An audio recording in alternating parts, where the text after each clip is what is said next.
Good morning guys.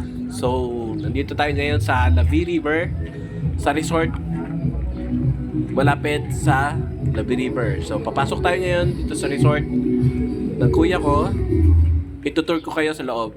So, ito yung main gate. Pasok tayo guys. Ito yung pinaka-venue niya sa baba. So, pwede tayo mag-party dito. Pwede tayo dito mag-handaan. Yan, dito yung pinaka-event center natin. Yan. Ganda guys, so magkaka-design.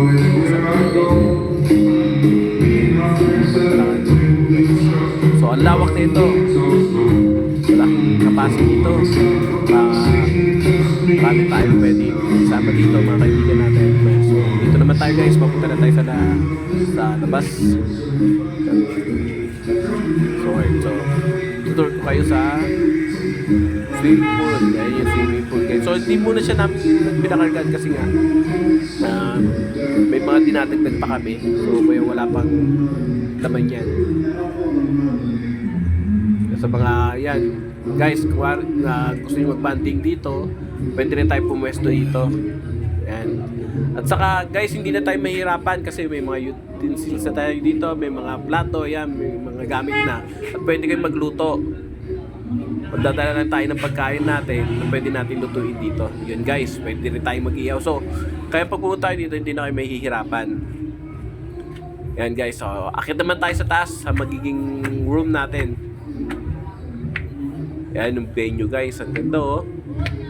Actually guys, yung mga bundok na nakikita natin, yan yung Sierra Madre. Ganda yan guys. Tara, so ito yung first room.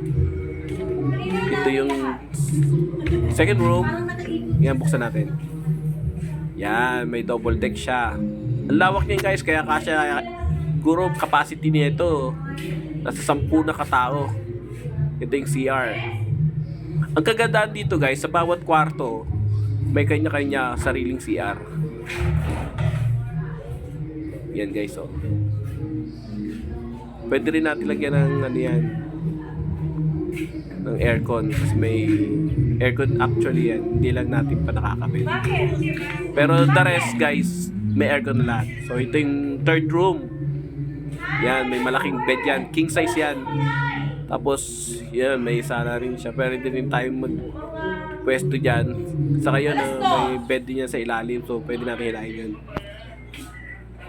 Yun siya, guys. Ito yung pinaka-terrace natin. Lawak na ito, guys. So, pwede rin tayo dito pumwesto. Habang nakikita natin venue. View ng Sierra Madre. Yan, pwede rin. Guys, may projector din tayo dito. So, sa gabi, pwede tayong parang theater dito, kaya parang may concert. Pwede tayong dito, guys. Ayan yung mga room natin.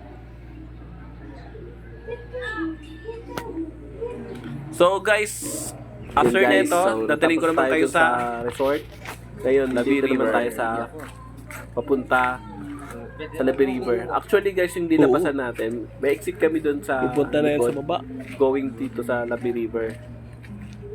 Lapit lang nito guys, siguro mga 10 to 20 meters lang. Doon na. Siguro mga lakad lang natin dito, siguro mga 30 steps lang o 40. Nakakarating na kagad tayo sa Labi River. Wala ba tuwisin ka? Ito yung pinaka spot na pinupuntahan dito sa Bungabon, ang Labi River. Ang kagandahan ng resort na pinuntahan natin is katabi lang talaga namin yung Labi River na pinupuntahan o dinarayo ng mga turista, ng mga kababayan natin. Ayan guys, so actually daming pupunta talaga dito. Dito masarap mag-inom. Saka inaayos dito masarap mag-inom dito. So baka lalo nila pinapaganda. Yun guys, so dami ng mga tourists. Dami ng mga bisita na pumupunta dito. So talagang dinarayo talaga siya. Ayun na guys. Ay sila.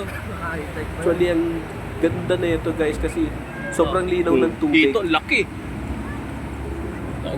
Sa pinakataas tayo ng bundok. Oh, yun, may nag-iiyaw pa ng mga ito. Ganda dito guys.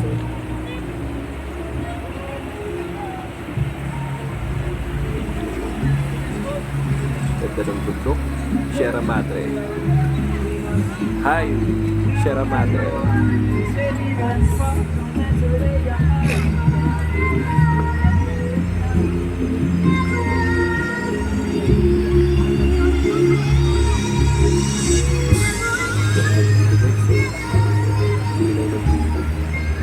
Ang dami ng tubo para sa mga actually talagang dumami na itong tubo na ito kasi pag mga Holy Week tulad niya malapit na yung Holy Week talagang maraming pupunta dito at least lahat makaka-accommodate